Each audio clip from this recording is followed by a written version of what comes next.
চল শুরু করে দে। গুড মর্নিং স্টুডেন্টস, তোমরা সবাই কেমন আছো? ভালো আছো? আচ্ছা বেশ বেশ।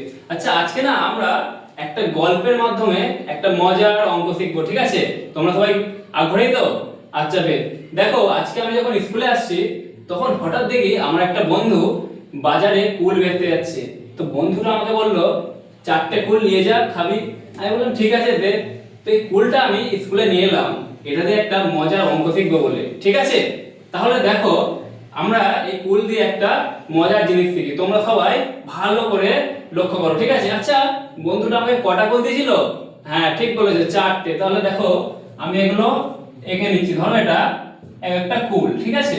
কটা কুল রাখলাম? হ্যাঁ 4টে কুল রাখলাম।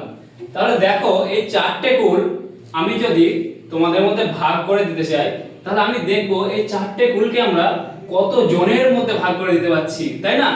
তাহলে দেখো তোমরাই কিন্তু ভাগ করবে। আচ্ছা তোমাদের মধ্যে থেকে একজন উঠে এসো দেখি।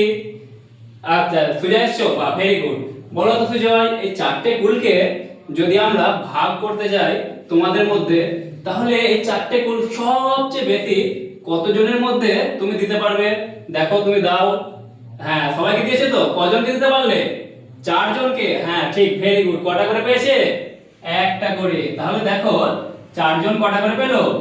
একটা করে। তাহলে ধরো এই 4 জনের হাতে আমি একটা করে কুল দিয়ে দিলাম। তাহলে কি দেখো এটা সমান ভাগে ভাগ হয়েছে? হ্যাঁ হয়ে গেছে, তাই না? ঠিক আছে। আচ্ছা দেখি এবার আমরা 4 জন বাদে আর 2 জনের মধ্যে ভাগ করতে পারি। 3 জনের মধ্যে আমরা 3 জন দেখি, ঠিক আছে? 4 এর আগে কি হয়? 3 হয় তো। তাহলে আমরা দেখি এই 4টে কুলকে তুমি 3 জনের মধ্যে ভাগ করতে পারো কিনা, দেখো তো। আচ্ছা সবাইকে দাও। একজনকে দিয়েছো, ঠিক আছে। 2 জনকে দিয়েছো, 3 জনকে দিয়েছো। তাহলে কটা দিলে তুমি? 3টে। আর কটা রয়েছে? একটা পড়ে রয়েছে, তাই না?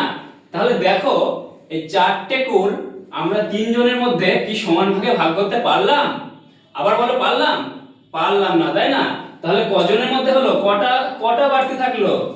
একটা কুল বাড়তি রয়ে গেল, তাই না? তাহলে এটা কিন্তু ভাগ হলো না 3 জনের মধ্যে। আচ্ছা এবার আমরা দেখি সুজয় এই কুলটা 2 জনের মধ্যে ভাগ করতে পারে কিনা, ঠিক আছে? তোমরা ভালো করে লক্ষ্য করছো তো? হ্যাঁ বেশ বেশ, সবাই খুব ভালো করে দেখবে। আচ্ছা তাহলে আমি এখানে 2 লিখে নিলাম। আচ্ছা সুজয় দেখি তুমি এই যে 4টে কুল ছিল সেই 4টে কুলকে তুমি 2 জনের মধ্যে ভাগ করতে পারো কিনা দেখো। ও পারলে, বাহ ভেরি গুড। কটা করে পেয়েছে? 2টো করে। হ্যাঁ ঠিক বলেছো। তাহলে দেখো 4টে কুলকে যদি আমি 2 জনের মধ্যে ভাগ করি তাহলে কটা করে পাচ্ছে? 2টো করে। সবাই বলো কটা করে পাচ্ছে? 2টো করে, ঠিক বলেছো। তাহলে দেখো 4টে কুলকে আমরা 2 জনের মধ্যে সমান ভাগে ভাগ করে দিতে পারছি, তাই না? হ্যাঁ ঠিক আছে। আচ্ছা এবার আমরা দেখি এই কুলগুলো সুজয় একজনকে দিতে পারে কিনা। ও সবাই বলছে পারবে, কারণ একজনকে তো সবকটাই দেওয়া যায়, তাই না? তাহলে 4টে কুল একজনের মধ্যে অবশ্যই ভাগ করতে পারছে, তাই না? কারণ একজনকে কটা দেবে? 4টে দেবে। আচ্ছা তাহলে দেখো আমরা যে 4 পেলাম, 3 পেলাম, কেউ 3 এর মধ্যে ভাগ করতে পেরেছি? পারিনি বলছো। তাহলে 3টা কি হলো না। তাহলে কত পেলাম? 4, 2 আর কত বলো এটা? হ্যাঁ 1 পেলাম। তাহলে 4, 2, 1 এদেরকে আমরা গণিতের ভাষায় কি বলি জানো? ও জানো না, তাই না? আচ্ছা ভালো করে আজকে শুনে নাও। এদেরকে আমরা গণিতের ভাষায় বলি গুণনীয়ক। কি বলি বললাম? আবার বলো কি বলি? ভেরি গুড, গুণনীয়ক। তাহলে আজকে আমরা কি সম্পর্কে জানছি? হ্যাঁ ঠিক বলেছো, আবার ঠিক বলেছো। আবার বলো, আজকে আমরা কি সম্পর্কে জানছি? গুণনীয়ক সম্পর্কে।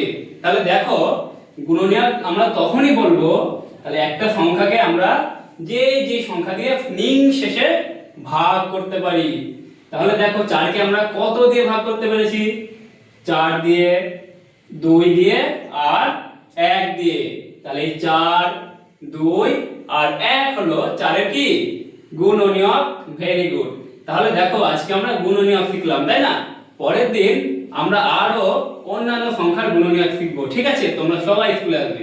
আজকে এই পর্যন্তই, সবাই ভালো থেকো।